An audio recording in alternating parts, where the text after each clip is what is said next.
What's up, WWE Champions Universe?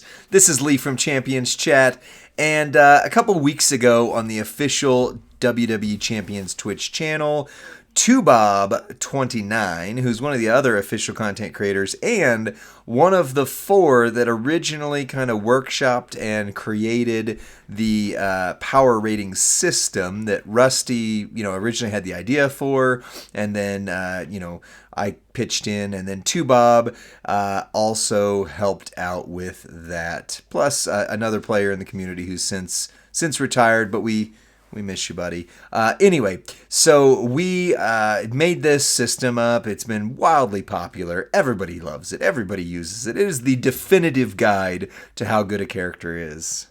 Right? That's accurate, right? No, I mean, honestly, though, it does tap into, I think, the way the devs think and create these. And it also helps you to understand, how long-term is a character actually viable here. You know what? I've still got Vinny Vegas on the screen. Let me get rid of that. Boop. There we go. So Bob was able to do 3 power ratings. Did not record the videos, though, and so I wanted to make sure you guys saw them, and then we're going to get them into our official ranking sheet, which is available on our Discord. And the last of the 3 that he power rated is little old Hornswoggle here. I did get Hornswoggle finally. It cost me another $100 mega. Well, actually, it was that one where they did 4 megas for the price of 1. And literally the only thing I got out of that was Hornswoggle, and I don't care because that's what I wanted. I love Hornswoggle. He is so fun.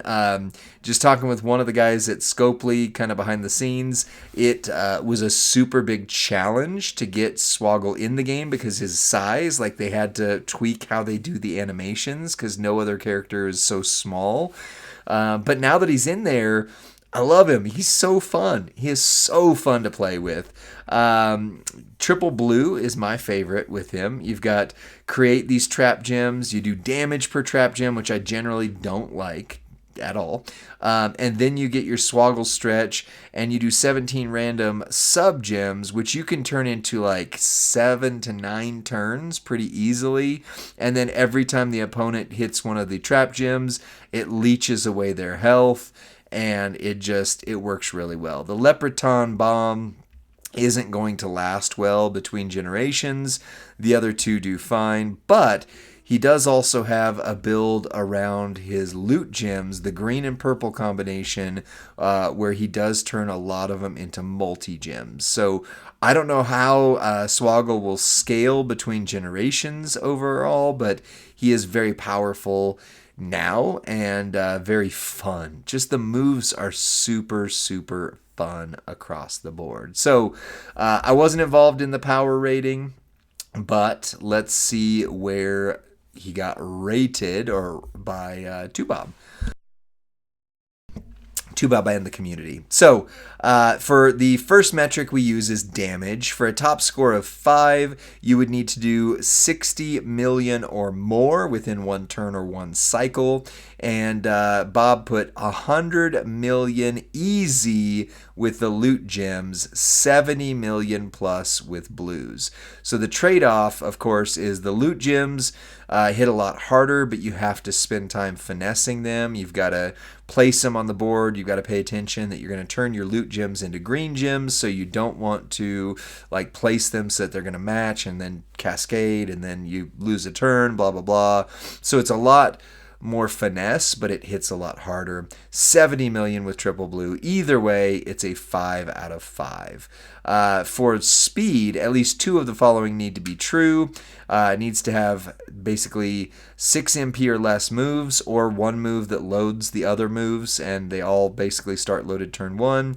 Flawless recycle and or quick animations resulting in a feud win in 45 seconds or less.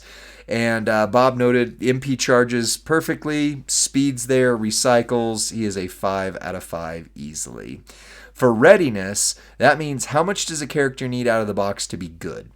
Because let's say you get a lucky pull and you get this new premium character and you're super excited, but you're a free-to-play player who has a smaller roster, and you find out later, well, yeah, he's good, but you need a plate, a moment, some gear. You need 6 trainers that nobody else in the game has because they're so rare. All of a sudden, you're really deflated by that because it's like, well, that sucks, right? I have this great character, but I don't have what it needs to make them great. So readiness is like, how ready are they? Like, do they need a lot to be good, or are they just good right away? For a 5, the character would need 0 to 1 special things, and 2 Bob notes very definitively does not need anything, right? So 5 out of 5 out of 5 so far on the top 3. On versatility, so that would mean that a character is competitively usable in each of the top 3 modes in the game: feud, boss, and showdown. For a 5, they would need to be good in all 3. It says in here, so the chat argued that he's a 5, that he's good in all 3 modes. Bob argued that it was a 4 right there, but we always go with the chat unless there's, like a coup happening or people are just being fun but not serious, and we try to keep the integrity high, but if there's a disagreement, we go with the chat, except for those instances. And so there is a 5 out of 5 there again, and I would agree. I mean, I don't know of a mode I wouldn't use him in. Feud, he would do very good. Boss battle, that's the one I'd be a little bit like, maybe. He does multi-gems for sure. He does blue gem, there's stuff there, but you can't use triple blue on a boss because they're not gonna break anything, right? And that's where a lot of that damage comes from. If leech gems get buffed for a boss, maybe damage per would really help, but anyway, I could see the argument for the Bob's going for. And yeah, I'd use him in Showdown. He's super fun. For the Entourage ability, then, that would basically mean that they are, for a 5, essential, and you want to use them as many places as you possibly can.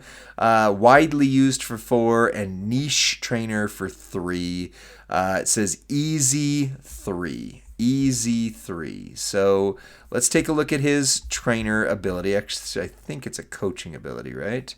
Yeah, coaching ability. At 35k, loot gems do 1 million more damage, right? I think that's right.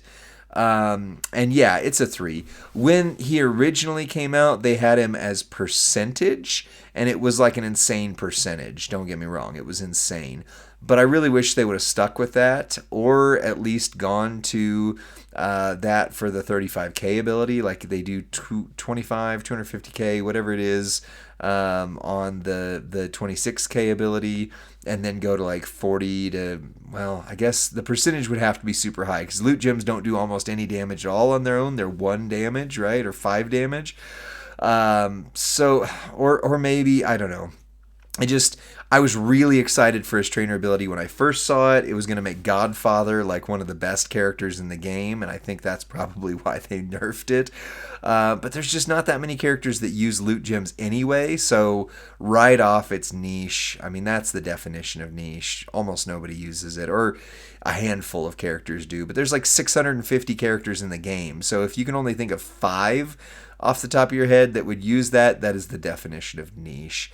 And I wish they would increase the damage on all of them, because 1 million is just not that much. Like if you break the entire board with 1 million, you're still only doing 49 million, which, yeah, that's great. Godfather could maybe do 49 million. Big whoop. That's not a huge damage score. Like, I mean, it helps. Don't get me wrong. But like I say, a lot of characters now are hitting 100 million plus, which is why we're going to change our damage metric as the new meta begins and kind of go from there. But there's the overall score for you. The community on Twitch and Tubob gave him a 23 out of 25. And he is a trickster, which means I just said on the John Cena video that there were not... Oh, let me get rid of Hornswoggle's thing here. Boop, boop. There we go. I just said there were not any other 23 rated tricksters. And now there are, right? Now there's one other one. So you've got John Cena, Last Time Is Now, and Hornswoggle that are both going to fit into that 23 out of 25 spot. That puts them on par with Jey Uso, Yeet, with Roman Reigns, with Showboat Gunther, with New Hustle, Loyalty, Respect Cena. I mean, that is some rare air to be in, folks. So Hornswoggle is very good.